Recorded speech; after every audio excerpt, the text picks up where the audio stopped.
नमस्कार दोस्तों, स्वागत है आप सभी का विद्यासागर गुरुजी यूट्यूब चैनल पर। एडुटेरिया बिहार एसआई मेंस सेट का एक और नया सीरीज आगे आ गया है। इसमें हम लोग आज करेंगे सेट नंबर 6। बाकी पीछे का वीडियो आपने नहीं देखा है तो उसका प्लेलिस्ट बनाया हुआ, आप वहां से जाकर बाकी वीडियो को भी देख सकते हैं। तो चलिए स्टार्ट करते हैं। इसका पहला क्वेश्चन कह रहा है, मेक इन इंडिया कार्यक्रम की शुरुआत कब की गई थी? तो 25 सितंबर 2014 को, जिसका कि लोगो आप लोग देखे होंगे, शेर की तरह एक बना हुआ आकृति मिलेगा और उसके नीचे मेक इन इंडिया लिखी रहती है। अगला है कि श्वेत क्रांति की शुरुआत किस पंचवर्षीय योजना में किया गया था? तो यह चतुर्थ पंचवर्षीय योजना जो कि 1900, ये श्वेत क्रांति की प्रारंभ हुई थी 1970 में। नेक्स्ट है आपका कि विदेशों से शुद्ध साधन आय संबंधी सभी आंकड़े किसके द्वारा प्रकाशित की जाती है? तो यह करता है आपका भारतीय रिजर्व बैंक। नेक्स्ट आपका करे, किस समिति ने गरीबी के निर्धारण के लिए प्रति व्यक्ति उपभोग व्यय को आधार बनाया था? तो यह तेंदुलकर समिति का है, जो कि आप स्थापना हुआ था इसका कब इस्टेब्लिश हुआ था? 2004 में। ठीक है, और 2008 में अपना यह जस्ट 4 साल बाद अपना 2009 में दिया था, 2005 साल बाद अपना दिया था। 2009 में अपना यह रिपोर्ट सरकार को सौंपा था, जो कि आधार क्या चीज़ बनाया था? तो प्रति व्यक्ति उपभोग व्यय को आधार बनाया था। ठीक है, गरीबी रेखा निर्धारण के लिए। नेक्स्ट क्वेश्चन करा कि रिजर्व बैंक ने हाल ही में किस बैंक को अनुसूचित बैंक का दर्जा दिया है? यह एयरटेल पेमेंट बैंक जो है उसको अनुसूचित बैंक का दर्जा दे दिया गया है। और करेंट का ये क्वेश्चन है, अभी हाल फिलहाल में 2022 में ही हुआ है, आपका फरवरी में या जनवरी में, इसी में फरवरी में हुआ है, हाल फिलहाल का है, इसीलिए आपको याद रखना है एयरटेल पेमेंट बैंक है। नेक्स्ट है आपका फाइनेंशियल एक्शन टास्क फोर्स द्वारा किस देश को ग्रे लिस्ट में हाल ही में डाला गया है? तो ग्रे लिस्ट में आपको शामिल किया गया है पाकिस्तान को। नेक्स्ट, भारत तथा श्रीलंका के मध्य होने वाले समुद्री सैन्य अभ्यास को क्या बोलते हैं? सेलिनेक्स, जिसको कि एसएल से हो गया श्रीलंका, आईएन से हो गया आपका इंडिया और एक्सरसाइज। ठीक है, तो ये जो है सेलिनेक्स कह रहा है कि आयोजन कहाँ हुआ? तो ये विशाखापट्टनम हो जाएगी। नेक्स्ट है आपका अंतर्राष्ट्रीय महिला दिवस, जो आपका 8 मार्च को मनाई गई, उसका कह रहा है कि थीम या विषय क्या था? तो इसमें भी करेंट आपका हो जाएगा। तो इसमें आपका gender equality today for a sustainable tomorrow होगा। तो इसमें आपका कोई नहीं है, तो हम लोग ले लेंगे इनमें से कोई नहीं। ठीक है, यहाँ पर थोड़ा सा आगे बढ़ा हुआ है, पहला ऑप्शन दिया हुआ है लेकिन इसको देख के नहीं, यहाँ तक तो सही है आपका जेंडर इक्वालिटी टुडे फॉर, उसके बाद से ए सस्टेनेबल टुमारो होना चाहिए। ठीक है, ये आपका थीम था। अगला देखिए क्वेश्चन कह रहा है, राष्ट्रीय जल पुरस्कार 2020 की घोषणा जनवरी 2022 में किया गया। इसके तहत किस राज्य को जल संरक्षण के प्रयासों के लिए सर्वश्रेष्ठ दिया गया? उत्तर प्रदेश पुरस्कार मिला है उत्तर प्रदेश को। अगला है, हाल ही में प्रकाशित पुस्तक ममता बियॉन्ड 2021 के लेखक कौन है? 2021 के जयंत घोषाल का यह पुस्तक है। नेक्स्ट, अगला क्वेश्चन है कि किस देश ने हाल ही में नूर 2 नाम से समझ गए होंगे कि नूर, कोहिनूर, ये सब क्या है आपका भाई? तो नूर 2 जो है वो आपका एक ईरानी मतलब ईरान का हो जाएगा, इस्लामिक स्टेट की तरफ ये रुख कर रहा है। तो नूर 2 जो है उपग्रह का सफल परीक्षण क्या हो जाएगा? ईरान किया है। ठीक है, अगला है, बिहार के किस महिला को नारी शक्ति पुरस्कार 2020 से सम्मानित किया गया है? अनीता गुप्ता को दी गई है। आपका ए नंबर ऑप्शन बिल्कुल सही होगा। ये आपको नारी शक्ति पुरस्कार किसके द्वारा दी जाती है? तो राष्ट्रपति द्वारा, जो अभी रामनाथ कोविंद द्वारा प्रदान की गई है। यह अनीता गुप्ता भोजपुर जिला की रहने वाली है। अगला है, वन स्थिति रिपोर्ट 2021 के अनुसार बिहार में 2019 की तुलना में सर्वाधिक वन वृद्धि करने वाला जिलों का क्रम कौन कौन सा है? तो सबसे ज़्यादा वृद्धि हुआ है बांका में, उसके बाद जमुई और गया। ये आपका बी ऑप्शन करेक्ट हो जाएगी। नेक्स्ट है आपका, परम भागवत की उपाधि धारण करने वाला प्रथम गुप्त शासक कौन था? समुद्रगुप्त था जो आपका परम भागवत की उपाधि धारण किया था। अगला है, निम्न में से कौन वैशेषिक दर्शन के प्रवर्तक थे, तो कणाद का है वैशेषिक। अगला देखिए, बाकी और जो आता है जैसे योग का पूछता है पतंजलि, सांख्य का कपिल, फिर आपका गौतम, ये जो न्याय का है गौतम हो जाते हैं, और पूर्व मीमांसा के जैमिनी। ठीक है। अगला देखिए है कि अशोक के किस शिलालेख में आत्मनियंत्रण की शिक्षा दी गई है, तो ये है आपका छठवां, आपका छठा ऑप्शन भी करेक्ट हो जाएगा, जो कि आपका इसी शिलालेख में आपको क्या मिलेगा, ये छठवां शिलालेख में आपको आत्मनियंत्रण की बात किया गया है, और इसके पहले शिलालेख में क्या है, तो पशु बलि का इसमें निंदा की गई है। ठीक है, तो पहला आपका पशु बलि, और ये छठा जो है आत्मनियंत्रण, यहाँ से पहला हम लोग पूछ देता है बार बार, तो पशु बलि की निंदा पहले में की गई थी। अगला है, एडवर्ड थॉमस ने किस शासक को प्रिंस ऑफ मनियर्स की संज्ञा दी थी, मोहम्मद बिन तुगलक को दिया था इन्होंने प्रिंस ऑफ मनियर्स। नेक्स्ट है आपका, इनाम कमीशन की स्थापना जो है किसके शासनकाल में किया गया था, तो ये लॉर्ड डलहौजी का है इनाम कमीशन, इसके शासनकाल में 1852 में हुआ था इसका। ठीक है, ये चीज याद रखिएगा, इनाम कमीशन 1852। अब देखिए अगला है, पौना विद्रोह के संबंध किस राज्य से है, तो पौना आपका कहाँ हुआ था, बंगाल में। ठीक है, आपका बंगाल सही हो जाएगा।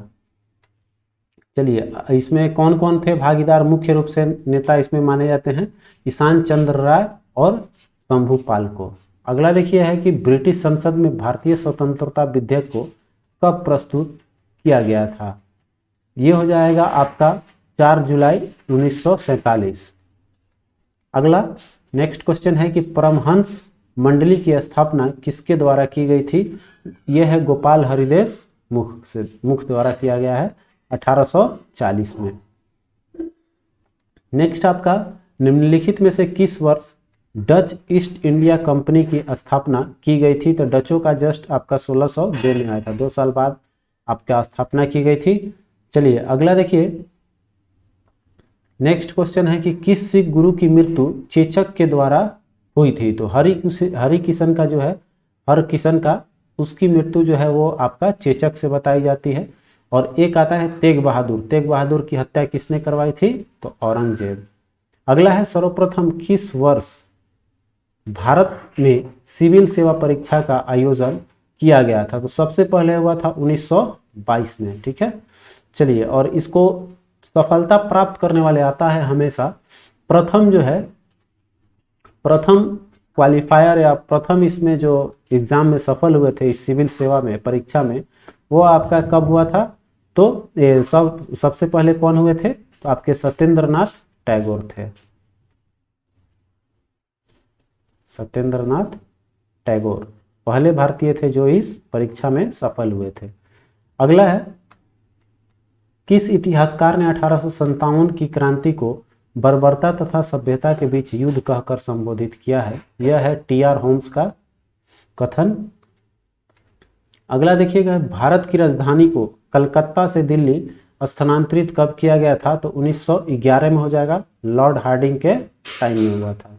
ठीक है, लॉर्ड हार्डिंग के टाइम में, ये तो सभी को क्लियर होना चाहिए। ठीक है, अगला देखिए, कह रहा है कि निम्नलिखित में से किस संसद की अस्थाई समिति नहीं है, तो देखिए यहाँ पर अस्थाई समिति वो नहीं होती है जो मतलब आपका भंग हो जाए तो वो आपका नहीं होगा। बाकी देखिए इसमें अस्थाई समिति कौन है, तो लोक लेखा समिति है, फिर आपका प्राक्कलन समिति भी है, फिर आपका यहाँ देखिए सार्वजनिक उपक्रम की समिति भी हो ही जाएगा। आपका जो डी बच रहा है प्रवर समिति, यही जो है आपका अस्थाई समिति नहीं होगी। ठीक है, अगला देखते हैं, कह रहा है कि लेखानुदान संघ सरकार को अनुमति प्रदान करता है, तो ये किस क्षेत्र में करता है, तो देखिए निश्चित अवधि के लिए भारतीय संचित निधि से धन निकालने के लिए आपका लेखानुदान अनुमति प्रदान करता है। अगला है क्वेश्चन कि निम्नलिखित में से कौन सा शब्द या शब्दावली भारत के संविधान में उल्लेखित नहीं है, तो यहाँ बजट जो शब्द है, यहाँ पॉपुलर क्वेश्चन है आपका, यह बजट शब्द जो है वो भारत के संविधान में कहीं उल्लेखित यह शब्द नहीं मिलेगा। अगला देखिए, भारत के उच्चतम न्यायालय में न्यायाधीशों की संख्या में वृद्धि करने की शक्ति किस में निहित होती है? तो देखिए यहाँ पर आपका संविधान एक ऐसा मतलब संविधान का भाग, जैसे कि मान लीजिए यह न्यायाधीशों की संख्या की बात करेगा तो यह सबसे बड़ा किसका हाथ होगा इसमें? संसद की होगी, ठीक है। संसद ही इस संख्या को कम या बेशी कर सकती है। अभी देखिए, अभी पूछेगा हाल फिलहाल में अधिकतम संख्या कितनी है? तो देखिए यहाँ पर 33 है न्यायाधीशों की संख्या और एक आपका मुख्य न्यायाधीश के अतिरिक्त, ठीक है, तो 34 हो जाएगी। अगला देखिए क्वेश्चन है कि विधान परिषद किसी संधारण विधेयक को निम्नलिखित में से किस अवधि तक रोक सकती है? अधिकतम आपका 4 माह तक विधान परिषद रोकने का शक्ति है, नहीं तो नहीं। अगला है निम्नलिखित में से किसे संसद को संबोधित करने का अधिकार है? तो देखिए संसद को संबोधित कर सकता है इसमें आपका मुख्य न्यायवादी जो है वो जाकर आपको कर सकते हैं। अगला देखिए, सॉरी मुख्य न्यायवादी बोल रहे हैं, महान्यायवादी होते हैं, तो सेंट्रल में तो आपका महान्यायवादी चलेंगे। अगला देखिए कैबिनेट का क्या तात्पर्य है? ऑप्शन में वही लिखा हुआ था। तो देखिए कैबिनेट का तात्पर्य क्या है? तो कैबिनेट का मतलब होता है कि जितने उसमें मंत्री हैं, कैबिनेट स्तर के मंत्री, इन सभी को बोलेंगे कैबिनेट, सिंपल शॉर्ट भाषा में। अगला है 34 की निम्न में से कौन राष्ट्रपति होने से पूर्व भारत के उपराष्ट्रपति भी रह चुके थे? ये सेट अपने बीपीएससी वाला में कराया हुआ है। नीलम संजीव रेड्डी हैं जो आपको पहले राष्ट्रपति उपराष्ट्रपति पद पर और फिर आपका उपराष्ट्रपति पद पर इसमें बने, ठीक है। अगला देखिए, तो यहाँ देखिए नीलम संजीव रेड्डी जो हैं वो ऐसे हैं जो आपका राष्ट्रपति बने लेकिन उपराष्ट्रपति पर आसीन नहीं हुए, बने नहीं है, ठीक है। और ये जो क्वेश्चन आता है इसलिए आता है कि इसमें देखिए कंफ्यूजन इसलिए है कि यह लोकसभा के अध्यक्ष तो रह चुके थे, ठीक है, लोकसभा अध्यक्ष रहे थे, लेकिन यह उपराष्ट्रपति के पद पर नहीं रहे, डायरेक्ट ये आपका राष्ट्रपति पद हुए, ठीक है। अगला देखिए बाकी तीनों लोग आपको रहे थे उपराष्ट्रपति के पद पर।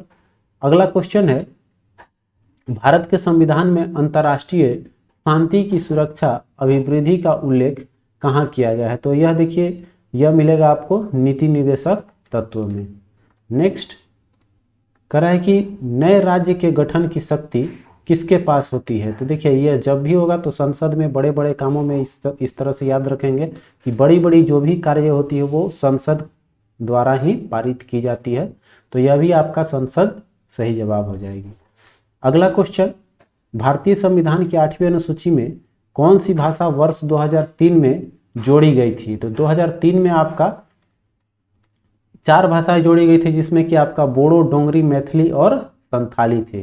तो यहाँ देखेंगे तो आपका उसके अनुसार ऑप्शन में आपको मिल जाएगा मैथिली है, ऑप्शन में मैथिली पहले में ही है, तो ये आपका मैथिली एग्जैक्ट सही आंसर हो जाएगा जो 2003 में जोड़ी गई थी।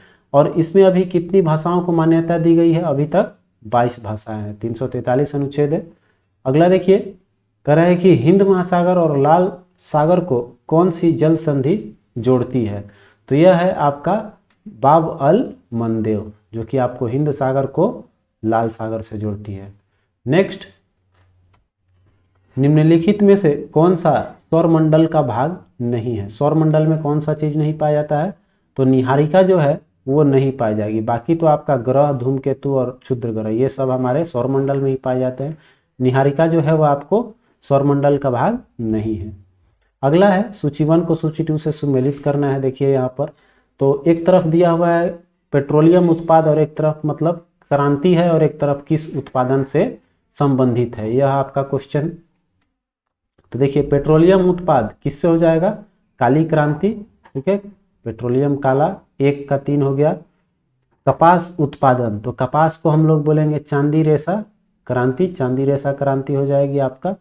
जूट का आपका सुनहरा, ये जूट का हो जाएगा सुनहरा और इसका चांदी होता है, तो सुनहरा देखिए आपका जूट का है 4 नंबर। और मछली उत्पादन नीला, पानी का आधार पे इसको हम लोग नीला के तौर पे याद रखते हैं, तो ये हो जाएगा आपका नीला, कितना है 2 नंबर पे। तो 3-1-4-2 आपका ऑप्शन सी जो है वो करेक्ट हो जाएगी, ठीक है। अगला क्वेश्चन कह रहा है कि दक्षिण अमेरिका में मध्य अक्षांशीय घास के मैदान को क्या कहते हैं? पंपास बोलते हैं दक्षिण अमेरिका में, ठीक है। अगला है निम्नलिखित में से कौन सी मिट्टी नदियों द्वारा निर्मित है। नदियों द्वारा लाई गई मिट्टी होती है आपका जलोढ़ मिट्टी, और यही जो है हमारा सबसे भारत में पाई जाती है। अगला है निम्नलिखित में से किस क्षेत्र में प्रवाल भित्ति नहीं पाई जाती है। तो प्रवाल भित्ति आपका कैम्बो की खाड़ी में नहीं मिलेगी, बाकी सभी मनार की खाड़ी, कच्छ की खाड़ी, लक्षद्वीप, मानिक, इस सब में आपको प्रवाल भित्ति है। ठीक है, प्रवाल भित्ति किसको बोलते हैं आप सब वाकिफ होंगे, जो आपका बन जाता है रीफ, जिसको हम लोग बोलते हैं। तो अगला क्वेश्चन है विश्व में सर्वाधिक यूरेनियम भंडार, यूरेनियम का भंडार किस देश में अवस्थित है। तो ऑस्ट्रेलिया हो जाएगी। अगला है निम्नलिखित में से किस महाद्वीप में सबसे ज़्यादा देश हैं। तो देश आपको अफ्रीका में मिलेंगे, अफ्रीका महादेश में सबसे अधिक देश 54 है। अगला है निम्न में से कौन सा सही नहीं है। ठीक है, तो एक तरफ दिया हुआ है आपका इसका रासायनिक सूत्र है, तो पर्ल एस आपको ठीक है पोटेशियम कार्बोनेट होती है, नौसादर का NH4Cl होता है, लिथॉर्ज का आपका दे रहा है, इसका गलत है, ये आपका PbO होता है। ठीक है, लिथॉर्ज का PbO होता है, इसमें Pb2O3 दे रहा है, और बिरमिलियन जो है वो आपका HGS, जिसको हम लोग क्या बोलते हैं, सिंदूर बोलते हैं। तो ये आपका हो जाएगा, इसमें आपका कौन सा है, ये सही है, लेकिन यह जो है ऑप्शन आपका गलत है, तो वही पूछ रहा था कौन सा सही नहीं है। ठीक है, अगला देखते हैं निम्न किसी तत्व का सर्वाधिक अभिलक्षित गुणधर्म निम्नलिखित में से कौन सा है। तो सबसे ज़्यादा देखिए डिपेंड करेगा हमारा किस पे पीरियोडिक टेबल बना हुआ है, परमाणु संख्या पे। तो डिपेंडेंट किस पे होगा, इसका गुण डिपेंडेंट होगा परमाणु संख्या पे ही। ठीक है, चलिए नेक्स्ट कह रहा है कि नाइलॉन बनाई जाती है। तो देखिए नाइलॉन किसका पॉलीमराइजेशन किया जाता है, तो पॉलीएमाइड हो जाएगा। ठीक है, नाइलॉन आपका पॉलीएमाइड से बनाई जाती है।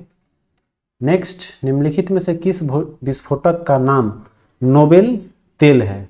तो नोबेल तेल मतलब आपका TNG होता है, ये होता है ग्लिसरीन ट्राई नाइट्रो ग्लिसरीन होता है, ट्राई नाइट्रो ग्लिसरीन, जो कि एक बहुत ही लिक्विड फॉर्म होता है और बहुत ही विस्फोटक होता है, जो कि ठंडे प्रदेशों में भी यह विस्फोट का काम करता है। अगला है निम्नलिखित में से कौन से साबुन के विनिर्माण के सर्वाधिक महत्वपूर्ण कच्चा पदार्थ है। तो साबुन के निर्माण में आपका किसका निर्माण होता है, तो अम्ल और वसा का, दोनों का आपका बहुलीकरण होता है, तब जाके हमारा साबुन बनता है। तो यह हो जाएगा आपका वसा और अम्ल। ठीक है, अगला है धातुएं विद्युत का वहन क्यों करती है। तो देखिए इसलिए करता है क्योंकि इसमें इलेक्ट्रॉन मुक्त होते हैं, जब तक मुक्त इलेक्ट्रॉन नहीं रहेगा तो इलेक्ट्रॉन का प्रवाह नहीं हो पाएगा, तो इसीलिए मुक्त इलेक्ट्रॉन होते हैं जो आपको इलेक्ट्रिक को उसमें प्रवाह करवाते हैं, उसको फ्लो करवा पाते हैं। अगला है आधुनिक आवर्त सारणी का आविष्कार किसने किया था। यह मोसले का दिया हुआ है आधुनिक आवर्त सारणी। ठीक है, अगला क्वेश्चन देखिए कह रहा है कि नाभिकीय रिएक्टर में निम्नलिखित में से किसे मंदक के रूप में प्रयोग किया जाता है। ठीक है, तो मंदक के रूप में आपका ग्रेफाइट को और भारी जल दोनों का यूज किया जा सकता है। तो मंदक के रूप में मतलब रिएक्शन को जो कम कर दे उसको बोलते हैं हम लोग मंदक। ठीक है, तो ये मंदक के रूप में अपना काम करेगा दोनों, तो आपका ऑप्शन डी हो जाएगा, बी और सी, ग्रेफाइट और भारी जल। अगला क्वेश्चन निम्नलिखित में से कौन सा कथन असत्य है। गलत देखेंगे, विटामिन ए त्वचा और आंखों का रोग होता है। ठीक है, तो स्वस्थ रखता है बोल सकते हैं। विटामिन B1 घाव भरने में सहायक होता है। ठीक है, विटामिन C से आपका लड़ने में सहायक है, रोगों से लड़ने में यह सहायक है। विटामिन D कह रहा है रिकेटस रोग होता है, यह आपका गलत हो जाएगी। ठीक है, बाकी तो सब सही है। चलिए अगला क्वेश्चन देखते हैं। कह रहा है कि पुष्प के विभिन्न भागों में निम्नलिखित में से कौन से सुमेलित नहीं है। ठीक है, तो देखते हैं सुमेलित, इसमें पहला है बाह्य दल होती है, पंखुड़ी यह भी होती है, पुंकेसर भी होता है, स्त्री केसर भी होता है, मूलांकुर जो है वो आपका ये पुष्प का भाग नहीं पाया जाएगा। ठीक है, तो केवल 5 आपका ऑप्शन हो जाएगा डी। ठीक है, अगला देखिए क्वेश्चन कह रहा है कि जिसमें निम्नलिखित में से कौन से प्रकाश संश्लेषण की क्रिया के लिए आवश्यक है। तो देखिए जब तक आपका सभी चीज ना मिले, जैसे प्रकाश मिल रहा है, अगर जल नहीं मिलेगा तो भी उसका वाष्पोत्सर्जन नहीं होगा, उसमें आपका प्रकाश संश्लेषण की क्रिया भरपूर नहीं हो पाएगी। तो हमारा प्रकाश भी जरूरी है, जल भी जरूरी है, कार्बन डाइऑक्साइड जब तक लेगा नहीं तो ऑक्सीजन छोड़ेगा नहीं, तो कार्बन डाइऑक्साइड भी जरूरी है और बिना क्लोरोफिल के उपस्थिति का प्रकाश संश्लेषण काम कर ही नहीं सकता। तो हमारा इसमें सब चीज़ जरूरी है। तो देखिए प्रकाश, कार्बन डाइऑक्साइड, जल और क्लोरोफिल, ये सब हमारा डी ऑप्शन इसमें मैच कर रही है। ठीक है, अगला क्वेश्चन 57 नंबर कह रहा है कि कार्टाजोना प्रोटोकॉल का संबंध किससे है। बहुत बार आ चुका है आपका जैव सुरक्षा समझौता से। यह कार्टाजेना प्रोटोकॉल किससे है आपका, तो जैव सुरक्षा समझौता, याद रखेंगे। अगला है प्रयोगशाला में प्रयुक्त होने वाले लिटमस पेपर किस लाइकेन द्वारा प्राप्त किया जाता है। तो वो होता है रोसेला लाइकेन की प्रजातियां है जो कि रोसेला होता है। ठीक है, अगला देखिए कह रहा है निम्नलिखित में से कौन सा प्रोटोजोआ जनित रोग है। तो प्रोटोजोआ से कौन सा होता है, पेचिस, मलेरिया, सब हो जाएगा। इसमें पेचिस भी होता है, मलेरिया भी होता है, पैरिया भी होता है, यह सब प्रोटोजोआ के कारण ही होती है। नेक्स्ट है जीव कोशिकाओं में अनुवांशिक लक्षणों के नियंत्रण में निम्नलिखित में से कौन उत्तरदायी होता है। तो डीएनए होता है जो कि आपका अनुवांशिक रोग के लिए आपको क्या होता है, उत्तरदायी होता है, सहायक होता है। नेक्स्ट क्वेश्चन है निम्नलिखित में से कौन सा पादप कोशिका में पाया जाता है। तो पादप में आपका पाया जाएगा रसधानी जो है वो पाया जाएगा। लाइसोसोम तो आपका जीवों में है, तो रसधानी जो है वो पादप कोशिकाओं में पाई जाती है। अगला है नेक्स्ट क्वेश्चन, हवा द्वारा परागण को क्या कहा जाता है। तो हवा के द्वारा जो परागण होता है उसको बोलते हैं एनीमोफिली हो जाएगी। नेक्स्ट, निम्नलिखित में से कौन सा ग्रंथि मानव शरीर में पाए जाने वाले सबसे बड़े ग्रंथि है। तो देखिए सबसे बड़ा ग्रंथि हमारा यकृत आएगा। जब भी इस तरह का क्वेश्चन हमेशा देखने को मिलता है ये वाला यकृत। और अगर हमारा पूछे कि सबसे ये अंतःस्रावी ग्रंथि और बाह्यस्रावी दोनों में आपका यकृत होता है। और मास्टर ग्लैंड जिसको हम लोग बोलते हैं सबसे छोटी, वो होता है सबसे छोटी, जिसको हम लोग पिट्यूटरी ग्रंथि बोलते हैं। ठीक है, नेक्स्ट है पटेला नामक अस्थि कहाँ पाया जाता है। तो पटेला पैर में पाई जाती है। नेक्स्ट क्वेश्चन है पीलिया रोग में रुधिर में निम्नलिखित में से किसका मात्रा बढ़ जाता है। जब पीलिया रोग होती है तो इसमें आपका कौन सा चीज़ बढ़ेगा, तो बढ़ जाता है आपका बिलीरुबिन जो है वो पीलिया बीमारी जब जॉइंडिस होती है तब हमारा बढ़ जाती है। नेक्स्ट है माता के गर्भ में बच्चा किसके माध्यम से अपना पोषण प्राप्त करता है। तो देखिए जो बच्चा का आहार नाल होता है, आहार नाल जिसको हम लोग बोलते हैं प्लेसेंटा उसको बोलते हैं। नेक्स्ट आपका प्लेसेंटा का देखिए शुद्ध हिंदी नाम होता है बीजांडासन। ठीक है, निम्नलिखित में से कौन सा सही सुमेलित है। तो देखिए इसमें दिया हुआ है एक तरफ रोग और एक तरफ उसके दिए हुए हैं खोजकर्ता। ठीक है, तो देखिए कौन सा सही सुमेलित है पूछ रहा है आपका। तो पोलियो के जोन्स साल, ठीक है, रेबीज के लुई पास्चर, ये भी ठीक, मतलब सभी ऑप्शन में है। दो जब सही हो गया तो ये भी एंटीजन के लैंडस्टीनर बिल्कुल सही है आपका, तीनों का तीनों। चलिए अगला देखिए निम्नलिखित में से कौन सा एक जड़ नहीं है, मतलब कि जड़ का अपरूप नहीं है।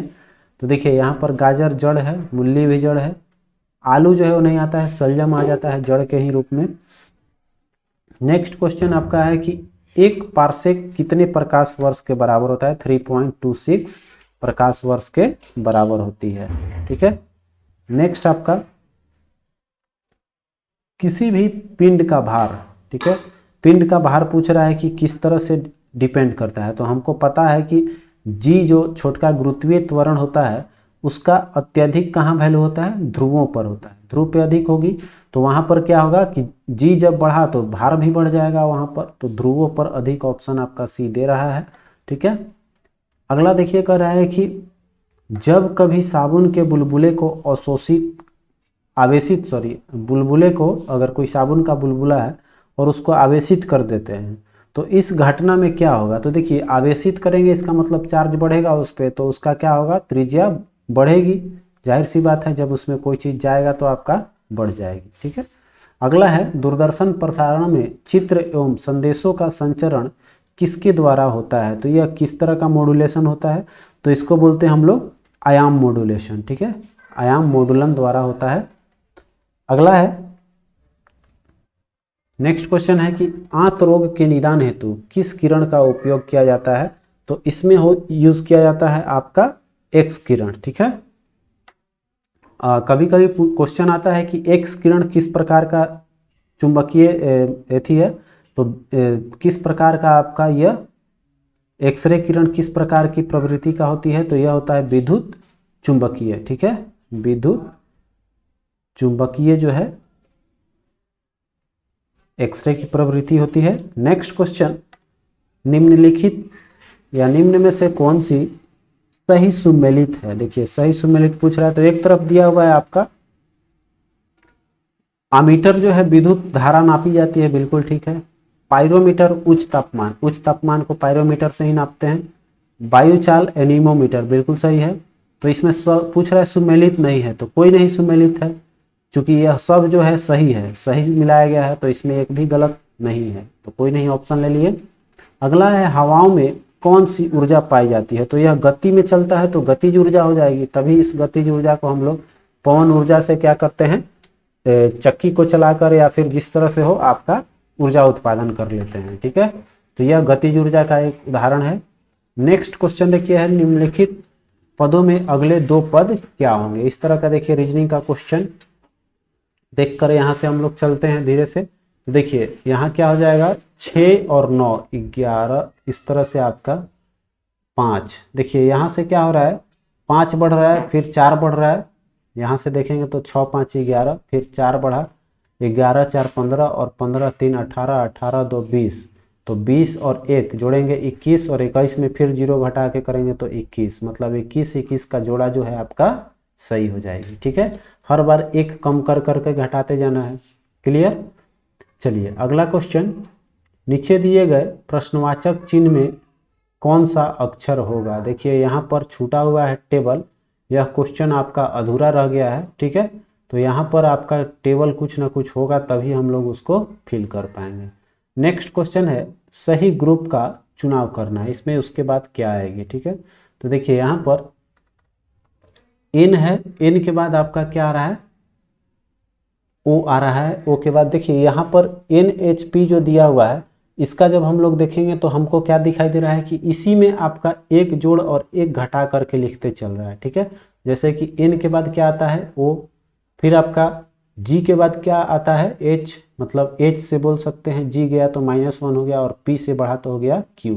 तो उसी तरह से T से आगे बढ़ेंगे तो यहाँ आ जाएगा U, इसमें एक कम तो L के पहले होता है K, और फिर आपका J है तो J में +1 होगा, क्योंकि बीच ही वाला खाली एक कम हो रहा है, तो J के बाद K आ जाएगा, UK, आपका ऑप्शन C जो है सही हो जाएगी, ठीक है।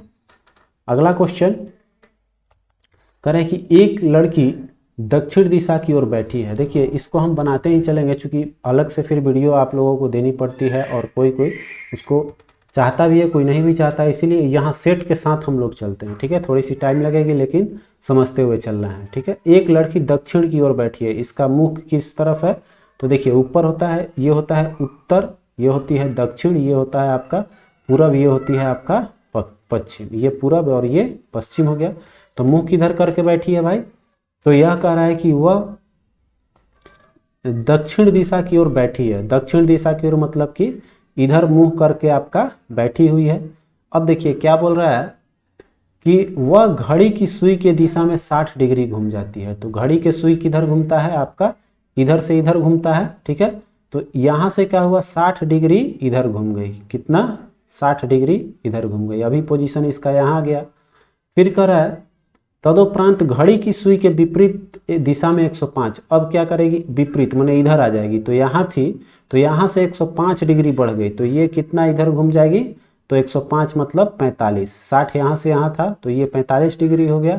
तो पूछ क्या रहा हमसे, विपरीत दिशा में घूम जाती तब वह किस दिशा में है? तो यह आपका कौन सा दिशा है, दक्षिण, और यह कौन सा आपका ये है, तो यह है आपका पूरब। तो कौन सा हो जाएगा, दक्षिण पूर्व। आपका देखिए ऑप्शन डी दे रहा है, दक्षिण पूर्व डी में है, ठीक है। चलिए अगला क्वेश्चन 80 नंबर देखिए कर है, हिंदू को सांकेतिक भाषा में लिखा जा रहा है ये, मैन को लिखा जा रहा है ये, तो इंडियन का पूछ रहा है। तो सिंपल चीज है, आई एन के लिए क्या यूज हुआ है, तो आई एन माने एच के बाद आई एन है, तो 6 के बाद हम लोग 1 2 देख लेंगे, ये हो गया 1 2, डी के लिए क्या यूज हुआ है, तो डी जस्ट इसके आगे है 5। फिर आपका ए एन के लिए, ए एन लास्ट में है तो ये हुआ है 3 2। देख लीजिए किस में है आपका, तो 1 2 5, एक यहाँ पर इंडियन, एक आई के लिए एक यूज हुआ तो एक ले लेंगे। 12, यहाँ आई छूट रहा था तो आई का देखिए, आई शुरू में एक है तो एक है, तो आई की जगह एक ले लेंगे तो 125 132, ऑप्शन बी जो है वो आपका सही हो जाएगी। नेक्स्ट अगले क्वेश्चन पे आते हैं। अगला है कि ए बी से लंबा है, ठीक है, ध्यान दीजिएगा। कह रहा है कि ए जो है वह बी से लंबा कर दिए, बड़ा कर दिए, परंतु सी जितना लंबा नहीं है। कौन नहीं है भाई, तो ए नहीं है, सिंपल बात है। सी जितना लंबा नहीं है मतलब ए से भी बड़ा कौन हो गया, सी हो गया आपका। कह रहे हैं डी ई से लंबा है परंतु बी जितना लंबा नहीं है। कौन, तो डी। तो देखिए डी जो है वो किससे बड़ा है, ई से बड़ा है आपका डी, लेकिन किससे बड़ा नहीं है, बी जितना लंबा नहीं है, मतलब बी से क्या है, यह छोटा है तो छोटा तरफ है। तो पूछ रहा है इन सब में सबसे लंबा कौन है, तो ग्रेटर देन आपका सी हो जाएगा, ऑप्शन ए जो है वो आपका करेक्ट हो जाएगा। और सबसे छोटा कौन है इसमें, तो ई हो जाएगा, लास्ट में ई है। चलिए अगला क्वेश्चन कह रहा है यदि प्लस का अर्थ क्या दिया हुआ है, प्लस का अर्थ भागा, माइनस का अर्थ प्लस, गुना का अर्थ। तो इस तरह के क्वेश्चन में आज ही बताए हैं कि सबसे पहले जो भी दिया हुआ है उसको लिख लीजिएगा, ठीक है, एग्जाम में बैठिएगा तो। अब इसको चेंज कर लीजिएगा, भागा के जगह क्या कर रहा है, भागा का अर्थ है गुना, गुना लिख लिए। फिर आपका कह रहा है आगे क्या है, प्लस का है तो प्लस को क्या लिख रहा है, भागा, तो भागा लिख लिए। आगे क्या कह रहा है, माइनस का सिंबल है 4 6 के बीच में, तो माइनस का अर्थ क्या है, प्लस, तो माइनस के जगह प्लस लिख लिए। उसके बाद गुणा का क्या अर्थ है, तो गुणा का अर्थ है माइनस, माइनस लिख लिए। अब देखिए क्या बताए थे, सबसे पहले भाग करते हैं, तो 12 में 4 3 12 चला जाएगा, ये हो जाएगा 16 गुने 3 प्लस 6 माइनस 8। अब क्या करते हैं, गुना करते हैं, तो 16 3 48 प्लस 6 माइनस 8, तो ये हो जाएगा। अब जोड़ घटाव कर लेना है तो माइनस का 2 और 48, मतलब कि आपका आंसर आ जाएगा कितना, 46, ठीक है, 46 आपका बी ऑप्शन जो है वो सही हो जाएगी, ठीक है, बी ऑप्शन करेक्ट हो गया। अगला क्वेश्चन कह रहा है कि ए ने बी से कहा कल मैं अपने दादी की लड़की, ठीक है, देखिए किसी से हम बोल रहे हैं तो कह रहा है कि अपनी दादी के लड़की के इकलौते भाई, तो सिंपल बात है, दादी के लड़की मतलब हो गई मेरी बुआ, और मेरी बुआ के इकलौते भाई मतलब कि कोई चाचा उचा नहीं, सिर्फ मेरे मामा है, सॉरी पिता है, ठीक है। क्योंकि मेरे बुआ का जो भाई होंगे, मेरे इकलौते भाई जो होंगे तो चाचा तो होंगे नहीं, वो केवल मेरे पापा होंगे, तो पापा से मिलता है। तो कह रहा है एक किससे मिला, तो किससे मिला भाई, तो पिताजी से मिला, पापा से मिला आपका, ठीक है, डी ऑप्शन करेक्ट हो जाएगी। नेक्स्ट है दी गई श्रृंखला में कुछ वर्ण लुप्त हैं, तो इसको समूह में बांट के उसको डिवाइड करना है। तो देखेंगे एक बार सेट करके इसमें, तो A B C A B C A B C A B C बन जाएगी आपका ए बी सी, फिर आपका यहाँ रखिए ए बी सी, फिर यहाँ ए बी सी, फिर यहाँ ए बी सी, फिर यहाँ ए बी सी, तो क्या आया B A C C B B, B A C C B B, option D जो है आपका करेक्ट हो जाएगा, ठीक है। अगला देखिए कह रहा है कि यदि इरेजर को स्केल और स्केल को शार्पर और शार्पर को पिन और पिन को बेग कहेंगे तो पेंसिल कहा जाता है, और बेग को पेंसिल कहा जाता हो तो एक व्यक्ति किससे मिटाएगा, तो सिंपल चीज है, मिटाएगा किससे, तो शार्पर से मिटाएगा, और शार्पर को क्या बोलेंगे, तो शार्पर को पिन बोलेंगे, ठीक है। तो शार्पर में आपका देखिए, शार्पर को पिन और पिन को क्या बोलेंगे, बेग, ठीक है। तो पिन का बेग, बेग आप इसमें ऑप्शन बेग भी नहीं होगा, क्योंकि देखिए यहाँ पर व्यक्ति किससे मिटाएगा, तो अच्छा देखिए शार्पर उसको हम लोग उल्टा समझ लिए, शार्पर उसको कटर को बोलते हैं, शार्पर तो मिटाने वाला इरेजर होता है जिसको हम लोग रबर बोलते हैं, ठीक है। तो मिटाएगा किसी व्यक्ति से तो उसको इरेजर बोला जाता है, इरेजर दिया हुआ है पहले, तो इरेजर को क्या कहेंगे हम लोग, स्केल, मतलब इरेजर से क्या मिटा रहा है, स्केल, ठीक है। आपका किसी चीज को वो मिटाएगा तो किससे मिटाएगा, इरेजर से, और इरेजर को क्या हम लोग बोल रहे हैं कोडिंग में, स्केल बोल रहे हैं, तो स्केल आपका सही जवाब हो जाएगी, ठीक है। चलिए अगला है, एक धनराशि साधारण ब्याज पर 3 वर्ष में 4200 रुपये और 6 वर्ष में कितना 6000 रुपये हो जाती है, तो ब्याज का दर ज्ञात करना है। सिंपल चीज है, कोई डरने की बात नहीं है। चाहे वो 3 साल बाद हो या 4 साल बाद, हम क्या देखेंगे कि इन दोनों सालों का अंतर कितना है। तो इन दोनों सालों का अंतर है 3 साल, तो टाइम बराबर हमारा जब भी लेंगे 3 ईयर्स हो जाएगा, ठीक है।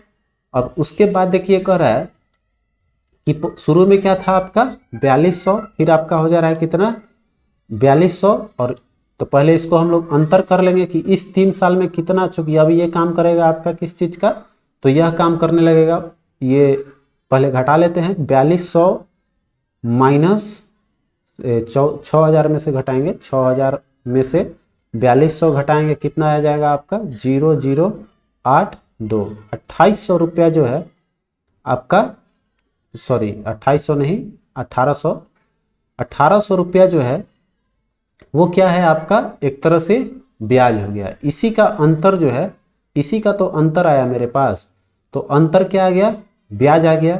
तो ब्याज बराबर मेरा निकल गया कि 3 साल में ब्याज कितना ले लिए 1800। अब उसके बाद देखिए, तो जब 1800 रुपया लिए तो शुरू में हम कितना उससे ले चुके हैं ब्याज सहित, 3 वर्ष में 4200 रुपया हो जा रहा है। तो 4200 वो धनराशि हो जा रहा है, मतलब 1800 रुपया इसमें इंक्लूड है 3 साल का। तो हमारा मूलधन कितना आ जाएगा, तो 4200 में से 1800 क्या करेंगे माइनस कर लेंगे, तो घटाएंगे कितना आ जाएगा 400 आपका रहेगा ही, और यह हो जाएगा कितना, तो 2 आ जाएगा, मतलब 2400 रुपये इसका मूलधन हो गया। तो आर बराबर क्या होता है, अब साधारण ब्याज में आर बराबर होता है फॉर्मूला ब्याज गुने 100, तो ब्याज हमारा आया है 1800, ब्याज गुना 100 कर लिए बाई, अब देखिए यहाँ पर होता है क्या मूलधन गुने समय, तो मूलधन ये हम लोग पी निकाले हैं, मूलधन कितना आया 2400 है, और समय है मेरा 3 साल, बस कैलकुलेशन कर लेनी है। तो यहाँ पर देखिए 2 जीरो से तो 100 खत्म, 3 से आपका कितना बार में जाएगा 3 छके, ये चला जाएगा 3 छके 18, 600 में, फिर आपका ये 6 से जाएगा आपका 100 बार में, ठीक है, और ये 6 चौका 24, और ये 4 से चला जाएगा 25, मतलब कि आपका कितना परसेंट 25%। 25% देखिए आपका आंसर डी जो है वो सही हो जाएगा 25%, ठीक है। चलिए अगला क्वेश्चन कह रहा है ए माइनस साइन स्क्वायर थीटा, और फिर कह रहा है कि सेक स्क्वायर थीटा का निम्न में से क्या होगा। यहाँ पर हमको वैल्यू मतलब सिंप्लीफाई कर लेंगे तो मेरा आंसर मिल सकता है। तो 1 माइनस साइन स्क्वायर थीटा बराबर फार्मूला अगर आपको याद होगा तो क्या होता है फार्मूला कॉस स्क्वायर थीटा होता है, और सेक स्क्वायर थीटा बराबर क्या होता है, तो 1 बाई कॉस का उल्टा होता है सेक, तो 1 बाई कॉस स्क्वायर थीटा। देखिए दोनों कट गया कि नहीं कट गया, दोनों आसानी से कट गया, तो आंसर कितना आ गया आपका 1 आ गई, ठीक है। चलिए अगला क्वेश्चन कह रहा है कि ए बी का अनुपात दिया हुआ है, बी सी का अनुपात दिया हुआ है, तो ए सी का अनुपात पूछ रहा है। तो इस तरह के क्वेश्चन निकालने के लिए क्या करना है, अरेंज कर लीजिएगा इसको, ए अनुपात बी बराबर, ठीक है, और एक तरफ लिख लीजिएगा बी अनुपात सी। देखिए कैसे आसानी से लिखना है, 3 और 7 लिख लीजिएगा, दूसरा जो लिखिएगा इसको लिखिएगा यहाँ 7 और 9। अब क्या करना है कि देखिए इसको इससे, फिर इसको इससे, और इसको इससे कर लेना है। तो ये 17 का 21, फिर आपका ये कितना हो जाएगा 7 सत्ते 49, और ये हो जाएगा 9 सत्ते 63। तो यह जो रेशियो निकलता है आता है ए अनुपात बी अनुपात सी बराबर आ गया कितना 21, 49 और 63, ठीक है। तो हमसे पूछ क्या रहा है ए अनुपात सी, तो ए का वैल्यू कितना है 21 और इसका वैल्यू है 63, तो 21 अनुपात 63, तो 21 तियां 63, मतलब कि 1 अनुपात 3 आपका आंसर होना चाहिए। 1 अनुपात 3 ऑप्शन डी जो है वो बिल्कुल सही जवाब हो जाएगी, ठीक है। देखिए इस तरह का निकालना रहेगा तो कोई फार्मूला नहीं जानना है, बस आप अरेंज कर लीजिएगा। इसी तरह से सी अनुपात डी को भी निकाल सकते हैं, इसको इससे कीजिए, इसको इससे, फिर आगे रहेगा, फिर उसके सामने ऐसे, फिर ऐसे करके आप निकालते चले जा सकते हैं, ठीक है, और अंतिम वाला अंतिम से गुना कर लीजिएगा। चलिए अगला देखिए, कह रहा है कि शिल्पा ने 3 घंटे में 20 किलोमीटर की गति से उतनी ही दूरी 15 किलोमीटर की गति से तय की, तो शिल्पा का औसत गति। आज ही के सेट में मैंने बताया कि दोनों का दूरी जब तय हो, शिल्पा ने 3 घंटे के लिए चला और उतना ही दूरी फिर आपका 15 किलोमीटर में चला, ठीक है। तो देखिए उतना ही दूरी गई और उतना ही दूरी आई, तो औसत चाल निकालना है। तो इस तरह का औसत चाल जब भी निकालना रहे बताए थे तो 2 से गुणा कर लेना है दोनों में, जो चाल दिया हुआ है दोनों में गुना और दोनों को फिर जोड़ लेना है। तो 20 और 15 जोड़ेंगे कितना आएगा आपका 35। सिंपल फंडा। अब इसको कैलकुलेशन कर लीजिए। तो 5 चौका 20, फिर आपका हो जाएगा 5 सते 35। तो 15 चौके 60 दूनी का 62 बटा में 7 आया। इसको जब करेंगे तो कितना आ जाएगा 7 9 63, मतलब कि आपका 6 7 8.6/7। यहाँ पर देखिए आपका ऑप्शन में नहीं आ रहा है, कहीं कैलकुलेशन मिस हो गया है। देखिए देखते हैं फिर से एक बार। तो यहाँ पर शिल्पा 3 घंटे में 20 किलोमीटर चली, फिर आपका 15 किलोमीटर चली। तो यहाँ हो गया 2 गुने, अच्छा देखिए यहाँ कैलकुलेशन हमने गलती, 15 चौके 60 और 2 जोड़ दिया है हमने। 15 चौके 60 दूनी कितना हो जाएगा 120, ठीक है 120/7। तो 120/7 को हम लोग आपको करेंगे तो 17 सते 17.1/7 आ जाएगी, ठीक है। क्लियर है। इसको जब कीजिएगा तो 17.1/7 ऑप्शन बी बगल में ही है, ठीक है। थोड़ा सा कैलकुलेशन मिस हो गया था। चलिए अगला क्वेश्चन करें कि नल ए और बी खाली टंकी को क्रमशः 30 मिनट और 60 मिनट में भर सकते हैं। 2 आदमी मिलकर, मतलब कि एक जो है उसी काम को कर रहा है 30 मिनट में और दूसरा जो है वो नल कर रहा है आपका 60 मिनट में। यह ए का है, यह बी का है। तो कह रहा है नल सी पूरी टंकी को 45 मिनट में खाली कर सकता है। मतलब सी जो काम कर रहा है वो निगेटिव काम कर रहा है, वो कर रहा है आपका 45 मिनट में। तो तीनों नल एक साथ खोल दिए जाए तो टंकी को भरने में कितना समय लगेगी। सिंपल चीज़ है, सबका रेशियो निकाल थी, एलसीएम निकालेंगे कितना जाएगा 90। कहने का मतलब यह तीन अगर भर रहा है 3 लीटर तो ये कितना भरेगा, तो यह भरेगा आपका 60 में आपका डिवाइड करेंगे तो 6 3 6 डेढ़ हो जाएगा, ठीक है। हम लोग इसको क्या करते हैं ना 60 30 इसको लिख लेते हैं हम लोग 180, ताकि गुनी करने में हमको आसानी हो, ठीक है। इसका एलसीएम 180 रख लेते हैं। तो ये कितना हो जाएगा 6 बार में 30 छके 180, 60 3 हो जाएगा और ये 45 दूनी का 90, तो ये 4 बार में हो जाएगी, ठीक है। अब देखिए यह दोनों मिलके क्या कर रहा है 6 और 3, अगर ये 9 लीटर भर रहा है तो सी क्या कर रहा है, यह 3 है, इधर लिखा 3 है, ठीक है, समझते रहिएगा 3। तो यहाँ देखिए यह ए और बी दोनों मिलकर 9 लीटर अगर भर रहा है तो यह कितना खाली कर रहा है, चूंकि सी खाली करने वाला आदमी है तो 9 लीटर ही भर रहा है, 4 लीटर खाली कर दे रहा है। कहने का मतलब कितना भरेगा, तो 5 यूनिट भरेगा प्रति मिनट, ठीक है। तो हमारा पूरा कितना भरना है 180। तो 180 में सीधे 5 से भाग दे दीजिए, कितना आ जाएगा 5 3 15 और 5 छके 30। कहने का मतलब 36 मिनट में जो है वह टंकी भर जाएगी, तीनों एक साथ खोलेंगे तो, ठीक है। चलिए अगला क्वेश्चन, यदि एक अर्धगोला का आयतन दिया हुआ है कितना 18 सेंटीमीटर क्यूब, तो उस अर्धगोले का कुल सतही क्षेत्रफल क्या होगा, ठीक है। तो देखिए अर्धगोला का आयतन कितना होता है 2/3 पाई आर क्यूब, बराबर वैल्यू दिया हुआ कितना 18। तो यहाँ से आर का वैल्यू निकालते हैं। तो देखिए पाई का वैल्यू लेंगे 22/7, ठीक है 22/7 ले लेते हैं। इसको कैलकुलेशन करके देखते हैं कि आर क्यू का वैल्यू क्या आती है। तो आर क्यू बराबर, इसको हम लोग 18 गुने 3, इसको हटा लेते हैं, 2 9 18 हो गया। तो यहाँ से 2 9 18 और इसको कर लेते हैं आपका, इसको हटाते हैं, ठीक है। चाहे इसको लिख दिए हैं तो लिख ही लेते हैं, अभी नहीं कटाएंगे, ठीक ना। चलिए 18/3 गुने 2 ये हो गया, और 22/7, इसको 22/7 को हम लोग लिख सकते हैं, इधर आएगा तो 7/22। कैलकुलेशन करते हैं, देखते हैं आपका क्या बचा। तो यह 2 से 2 9 18, फिर आपका बच गया ऊपर में 22, यह किसी से कटने वाला नहीं है, ठीक है। तो यहाँ पर 18 सेंटीमीटर क्यूब, यहाँ कुछ मिस हुआ है, ठीक है। तो आपका एग्जैक्ट आंसर नहीं आ पाएगी, ठीक ना। तो यहाँ पर देखिए कुछ ना कुछ आपका मिस हुआ है। 18 पाई हो सकता है, क्योंकि पाई से पाई जब तक कटेगा नहीं तो आपका यहाँ बचा कितना 9 3 27, 9 3 27 आ जाएगा गुना करने पे, मतलब पाई रहेगा 18 पाई रहेगा, तब ये पाई से पाई खत्म होगी। तो आर क्यू बराबर आएगा कितना 27, तब जाकर आर बराबर √27 क्यूब में जाएगा तो यह 27 का घनमूल कितना होती है 3, तब जाकर आपका बन पाएगा। ठीक है, तो यहाँ पर मिस टाइप हुआ है, तो चलिए हम लोग 18 पाई लेकर ही बना लेते हैं। तो उस अर्धगोले का कुल सतही क्षेत्रफल कितना होगा, तो अब संपूर्ण पृष्ठीय क्षेत्रफल अर्धगोले का कितना होता है 3 पाई आर स्क्वायर होती है। तो बस वैल्यू रख लेंगे 3 पाई का वैल्यू आप 22/7 ले लीजिए, या पाई को पाई ही दे रहा है आंसर में, देखिए पाई है तो पाई रहेगा ही, ठीक ना, ये क्लियर हो गया। तो पाई रखते हैं ऐसे ही, ये कितना हो जाएगा आर का वैल्यू 3 का स्क्वायर और इधर में क्या है 3 और ये पाई हो जाएगा, तो तितरी के 9 तियां 27 पाई। ठीक है, आपका देखिए इसमें 27 पाई ऑप्शन नहीं दे रहा है। ठीक है, तो 27 पाई नहीं दे रहा है, ये भी आपका कहीं ना कहीं मिस हुआ है। ठीक ना, डी ऑप्शन होगा, डी आपका इसमें नहीं है, 27 पाई cm स्क्वायर।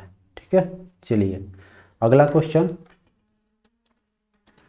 नेक्स्ट है कि मान ले ए और बी दो संख्याएं हैं, ए बी का महत्तम समापवर्तक 4 है, लघुत्तम समापवर्तक कितना है आपका 400 है। तो ए और बी के जोड़ी का मान क्या हो सकती है, मतलब कितनी जोड़ियां इसका होगी। तो देखिए यहाँ पर कैसे करते हैं, तो इसका हम लोग सबसे पहले क्या करेंगे आपका गुणा करेंगे। मान लेते हैं महत्तम जैसे बताए थे आज के सेट में ही कि महत्तम क्या होता है, दोनों का रेशियो होता है। तो अगर ए बराबर x मान लें और b बराबर y मान लें, तो यह जो संख्या है वह तब HCF आपका 4 आएगा जब दोनों में 4 का मल्टीप्लाई रहेगा तब। ठीक है, तो बोल सकते हैं हम लोग कि पहला संख्या क्या है 4x है और दूसरा संख्या क्या है हमारा 4y है। ठीक है, तो देखिए यहाँ से क्या है x y दोनों में कॉमन क्या है आपका 4 है, तो ये क्या आ जाएगा आपका एलसीएम के अब आ जाएगा, क्योंकि जो कॉमन और जो बचता है उसको गुणा करते हैं तो क्या मिलता है हमारा एलसीएम। तो 4 से कट गया 100 हो गया, तो एक्स वाई बराबर कितना हो जाएगा 100। तो कौन सी कितने ऐसी जोड़ियां हैं जिसको गुणा करेंगे तो 100 आएगा, तो एक तो आपका हो जाएगा एक जोड़ी हो जाएगा 1 गुणा 100, इसको गुणा करेंगे 100 आएगा। और एलसीएम भी देखते रहना है कि 4 आना चाहिए, तो देखिए इसका एक इसमें रखेंगे तो 1 और 100 400 मतलब 4 और 100 का HCF 4 आ सकती है। दूसरा देखेंगे तो आपका 2 और 50, 2 50 करेंगे तो आपका 4 दूनी का 8, इसमें देखिए HCF 8 आ जाएगी। ठीक है, अगर यहाँ हम 2 और 50 रखते हैं तो इसमें फैक्टर 2 का है छिपा हुआ, तो इसका HCF निकालेंगे तो क्या आ जाएगा 8 आ जाएगा। ठीक है, तो हम लोग 2 नहीं लेंगे, 3 तो हो गए नहीं, फिर आपका 4 गुणे 25, तो ये हो जाएगा, क्योंकि 25 में कॉमन 2 आएगा नहीं, 4 तो आएगा आएगा लेकिन 25 में नहीं ले सकते हैं, तो इसीलिए आपका 4 25 हो जाएगा। उसके बाद देखिए कोई और संख्या देखते हैं जिसमें सम और विषम दोनों हो, तो सम विषम तो अब नहीं मिल रहा है, इसका मतलब कितना पेयर संभव है, इसमें 2 पेयर संभव है, तो 2 पेयर आपका ऑप्शन देखिए है सी ऑप्शन हमारा सही जवाब हो जाएगी। ठीक है, अगला क्वेश्चन देखिए, अगला है इसका वैल्यू पूछ रहा है कि क्या होगा, तो देखिए यहाँ पर हम लोग वैल्यू करते हैं। यहाँ पर दिया हुआ है कितना 2n का पावर दिया हुआ है, फिर आपका तो अगर आपको बीजगणितीय प्रॉपर्टीज पता होगा तो बना पाएंगे। देखिए कैसे हो जाएगा 2 के पावर n, ठीक है 2 के पावर n प्लस ये पावर में क्या है माइनस में दिया हुआ है, तो माइनस कब होता है जब भागा में रहता है तब, तो 2 के पावर n माइनस 2 के पावर 1 हो जाएगी। ठीक है, बात समझिएगा, इसको जब लिखेंगे तो क्या आ जाएगा 2 के पावर n माइनस 1। अब इसके नीचे में क्या है, तो 2 के पावर n प्लस 1 तो तब होता है जब यह गुणा में होती है तब, तो 2 के पावर n इंटू 2 और माइनस में क्या है आपका 2 के पावर n। अब देखिए दोनों में ऊपर 2 के पावर n कॉमन है, नीचे भी आपका है, तो पहले ऊपर को करते हैं, 2 के पावर n कॉमन ले लेंगे तो यहाँ क्या बच जाएगा 1, और यहाँ पर क्या बच गया आपका भागा में है, तो इसको हम लोग लिख सकते हैं क्या चीज़ 1/2 लिख सकते हैं। ठीक है, तो यहाँ हम लोग लिख लेंगे 1/2 लिख लिए प्लस का सिंबल। अब देखिए यहाँ पर आगे चलिए तो क्या हो जाएगा 2 के पावर n ले लिए, इसमें भी 2 के पावर n कॉमन ले लेते हैं, तो यहाँ बचेगा 2 माइनस 1। ठीक है, अब देखिए 2 माइनस 1 ले लिए तो 2 के पावर n खत्म, यहाँ का क्या बच गया आपका, तो 2 और 1 3 और 3 का फिर देखिए इसको हम लोग क्या करते हैं, 2 के पावर जो है इसको हम लोग गुणा करके -1 में रखते हैं, लास्ट में कैलकुलेशन करेंगे, यह बाद में हम लोग को फंसा देगा, इसलिए क्या करते हैं इसको -1 रखते हैं अभी, ठीक है, 2 के पावर -1 ही रखते हैं, ठीक, कोई दिक्कत नहीं है। चलिए यहाँ पर अब हमने क्या किया कि इसमें देखिए 2 के पावर n था तो यहाँ 1 प्लस कर दिए हैं, क्लियर, और यहाँ लिख दिए हैं -1 इसका पावर में। अब आगे चलिए तो क्या हो जाएगा आपको, अब इसको इसी को हम लोग यहाँ थोड़ा सा देखिए थोड़ा सा गिजबिज हो जाता है, यहाँ देखिए ये चीज़ जो है इसको हम अलग से हल कर दे रहे हैं, तो इसी को पहले देख लीजिए 1 प्लस क्या लिख दिए, 2 के पावर -1 को लिख सकते हैं 1/2, मतलब यही वाला चीज़ आ गया जो हमने अभी काटा था, तो कोई बात नहीं, इसी को ले लेते हैं, तो एलसीएम हो जाएगा 2 और 2 एकम 2 + 1, इसको हल करेंगे तो आ जाएगा 3/2, तो ऊपर कितना आ गया 3/2 और नीचे 2 में से 1 गया, कितना आ गया 1, ठीक है, तो कितना आ गया 1, तो नीचे का वैल्यू कुछ होता नहीं है, इसका मतलब 3/2 जो है वो मेरा आंसर हो सकता है। 3/2 देख लेते हैं, है आपका सी ऑप्शन में दे रहा है 3/2, आपका सी आंसर करेक्ट हो जाएगा, ठीक है। अगला देखिए कर रहा है कि यहाँ भी देखिए थोड़ा सा मैथ का क्वेश्चन दिया हुआ है, तो यह एक तो क्वेश्चन तो आपके लिए छोड़ेंगे क्योंकि यह आप कमेंट में कर पाएँ, ठीक है, तो यहाँ से आपको हम एक क्वेश्चन ये आपके लिए रहा, ये भी ज्योमेट्री का, और अगला क्वेश्चन ये भी देखिए ज्योमेट्री का, अच्छे से इसको जूम कर दे रहे हैं, थोड़ा छोटा दिख रहा होगा आप सभी को, तो ये भी आपका ज्योमेट्री का क्वेश्चन, ठीक है, ये देख ले अपना क्वेश्चन, इसको आप लोग हल कर लेंगे और जो भी आंसर आएगा 94 का ये और 95 का ये कमेंट करके हमको ज़रूर बताइएगा, ठीक है। अब आते हैं हम लोग 96 नंबर क्वेश्चन पे, कह रहा है केंद्रीय तंबाकू अनुसंधान संस्थान कहाँ है, तो यह पड़ जाता है आपका राजमुंदरी में, ठीक है। अगला क्वेश्चन, अंतर्राष्ट्रीय मातृभाषा दिवस कब मनाई जाती है, यह मनाया जाता है 21 फरवरी को, ठीक है, 21 फरवरी हो जाएगी। और देखिए 98 करें निम्नलिखित में से कौन सुमेलित नहीं है, एक तरफ संगठन और एक तरफ उसके स्थापना वर्ष दिए गए हैं, यूनेस्को का 1946, ठीक है, स्वास्थ्य संगठन 48, ये भी ठीक है, अंतर्राष्ट्रीय मुद्रा कोष यह भी आपका 1945, अंतर्राष्ट्रीय श्रम संगठन देखिए यह 1929 नहीं 1919 में होगा, ठीक है, आपका डी ऑप्शन जो है वो रॉन्ग है, बाकी तो सब आपका ठीक ही है, ठीक है। आते हैं अगले क्वेश्चन पे, कह रहा है कि क्रिकेट पिच की लंबाई कितनी होती है, तो 18.22 मीटर, ऑप्शन आपका डी जो है बिल्कुल सही हो जाएगी।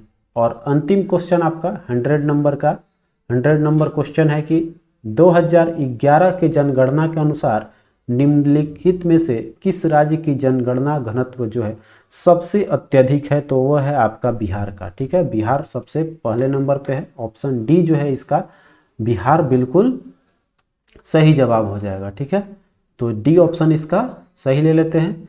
कैसा लगा यह सेट आप कमेंट करके ज़रूर बताइएगा, इसमें मैथ का सॉल्यूशन भी आपको दिया गया है। तो मिलते हैं फिर अगले वीडियो में, तब तक के लिए आप अपना ख्याल रखें, जय हिंद।